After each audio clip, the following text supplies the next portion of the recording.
Hello, എല്ലാവർക്കും എൻ്റെ പുതിയൊരു വീഡിയോയിലേക്ക് സ്വാഗതം. അപ്പോൾ ഇന്നുണ്ടല്ലോ ഞാൻ ഈ വേഗം തന്നെ പണിയും കാര്യങ്ങളൊക്കെ ഒതുക്കി എങ്ങോട്ടാണ് പോകുന്നതെന്ന് വെച്ചാൽ ഞാൻ മോളെയും കൊണ്ട് ഹോസ്പിറ്റലിലേക്ക് പോവാണ്. അപ്പോൾ ഇന്നലത്തെ വീഡിയോയിൽ ഞാൻ പറഞ്ഞിട്ടുണ്ടായിരുന്നു മോൾക്ക് ചെറിയൊരു പനി ഉണ്ടെന്ന്. അപ്പോൾ ആ പനി ഇന്ന് കുറച്ചധികമായിട്ടുണ്ട്. അതുകൊണ്ട് തന്നെ അവളെ പെട്ടെന്ന് കൊണ്ടുപോകാമെന്ന് വിചാരിച്ച് അവൾ ഉറങ്ങുന്ന സമയം കൊണ്ട് ഞാൻ വേഗം എൻ്റെ പണികളൊക്കെ തീർത്ത് മേലൊക്കെ കഴുകി വേഗം വന്നിട്ടുണ്ട്. അപ്പോൾ അതിലിടയ്ക്ക് ഏട്ടൻ്റെ പണികളൊക്കെ കഴിഞ്ഞ് ഏട്ടൻ പുറത്തിരിക്കുന്നുണ്ട്. അപ്പോൾ എന്നെ ഇങ്ങനെ ചീത്ത പറഞ്ഞുകൊണ്ടിരിക്കുന്നുണ്ട് പെട്ടെന്ന് നോക്കാൻ വേണ്ടിയിട്ട്.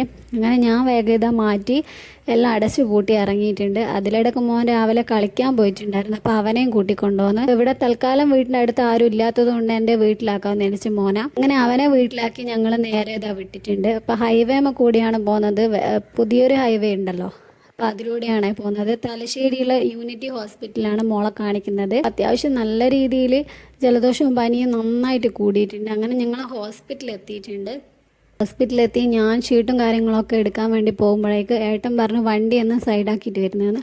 അങ്ങനെ ഞങ്ങളെ ഇവിടെ ഇറക്കി ഏട്ടൻ വണ്ടി സൈഡാക്കാൻ പോയി.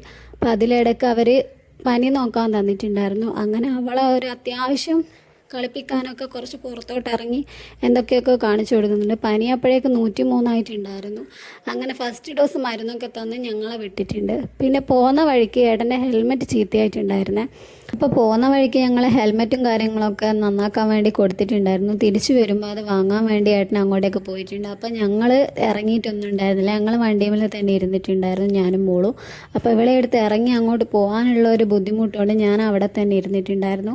അങ്ങനെ ഏട്ടൻ അതൊക്കെ നന്നാക്കി വരുന്ന സമയത്ത് വേറൊരു പുതിയ ഐറ്റം കൂടി വാങ്ങിയിട്ടാണ് വന്നത്. ഒരു കണ്ണട, ഒരു മഞ്ഞ കളർ കണ്ണടയും വെച്ചിട്ടാണ് വരുന്നത്. അപ്പോൾ എനിക്കിത് കണ്ടപ്പോൾ സലീംകുമാറിനെ ഓർമ്മ വന്നത്, വൺ മാൻ ഷോയിലെ.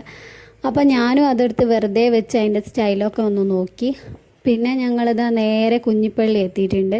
കുഞ്ഞിപ്പള്ളി എത്തിയപ്പോൾ ഏട്ടൻ പറഞ്ഞു നമുക്ക് എന്തെങ്കിലും ഭക്ഷണം കഴിക്കാമെന്ന്. അങ്ങനെ ലൈമും പിന്നെ ബട്ടർ ബന്നും കൂടി കഴിച്ചിട്ടുണ്ടായിരുന്നു. ഇനി നേരെ പോകേണ്ടത് എൻ്റെ വീട്ടിലാണ്. എന്നിട്ടൊരു രാത്രി അമ്മ തിരിച്ച് വീട്ടിലേക്ക് പോകാമെന്നുള്ള പ്ലാനിങ്ങിൽ ഞങ്ങൾ അവിടെ നിന്ന് ഇറങ്ങിയിട്ടുണ്ടായിരുന്നു. അപ്പോൾ ഏട്ടൻ ഞങ്ങളെ രണ്ടുപേരെയും കൂടി വീട്ടിലാക്കി തന്നിട്ടുണ്ടായിരുന്നു. അപ്പോൾ വീട്ടിൽ അച്ഛനും അമ്മയും ഇല്ലായിരുന്നു. അവർ ഹോസ്പിറ്റലിൽ അച്ഛനെ കാണിക്കാൻ വേണ്ടി പോയിട്ടുണ്ടായിരുന്നു. അപ്പോൾ അനിയത്തിയും വാവയും ഉണ്ടായിരുന്നു അവിടെ. അങ്ങനെ പിള്ളേരെ കളിയും കാര്യങ്ങളും നോക്കി അങ്ങനെ ഇരുന്ന് ഒരു ഉച്ചയായപ്പം ഭക്ഷണമൊക്കെ ഞങ്ങൾ കഴിച്ച് പിന്നെ അങ്ങനെ ഇരിക്കുന്ന സമയത്താണ് ഈ ഒരു കാഴ്ച കണ്ടത്. എവിടുന്നോ ഒരു കുരങ്ങൻ വന്നിട്ടുണ്ടായിരുന്നു. അപ്പോൾ അതിനെ ചാക്കിട്ട് പിടിക്കേണ്ടിയിട്ട് മോനൊരു പഴവും കൊണ്ട് അങ്ങോട്ട് പോയിട്ടുണ്ടായിരുന്നു. അപ്പോൾ ഞാനിങ്ങനെ പറയുന്നുണ്ട് അതിനെ മാന്ത് കിട്ടണ്ടെന്ന്. അപ്പോൾ അതൊന്നും നോക്കാണ്ട് ഇവൻ നേരെ അതിൻ്റെ വഴി തന്നെ പോകുന്നുണ്ട്. പിന്നെ ഞങ്ങൾ കൊടുത്ത പഴമൊക്കെ തിന്ന് മൂപ്പർ അവിടെ ഇങ്ങനെ ഇരിക്കുന്നുണ്ട്. എൻ്റെ ഫോണിനൊരു പോസൊക്കെ തന്നിട്ടുണ്ട്, ഒരു ഫോട്ടോ ഒക്കെ എനിക്ക് എടുക്കാൻ സഹായിച്ചിട്ടുണ്ട്. പിന്നെ ഒരു പഴവും കൂടി കൊണ്ടു കൊടുത്ത് അതൊക്കെ തിന്ന് അവിടെ ഇവിടെയൊക്കെ തുള്ളിച്ചടന്ന്. അപ്പോൾ ഇന്നത്തെ വീഡിയോ ഇത്രയേ ഉള്ളൂ. Tata, bye bye.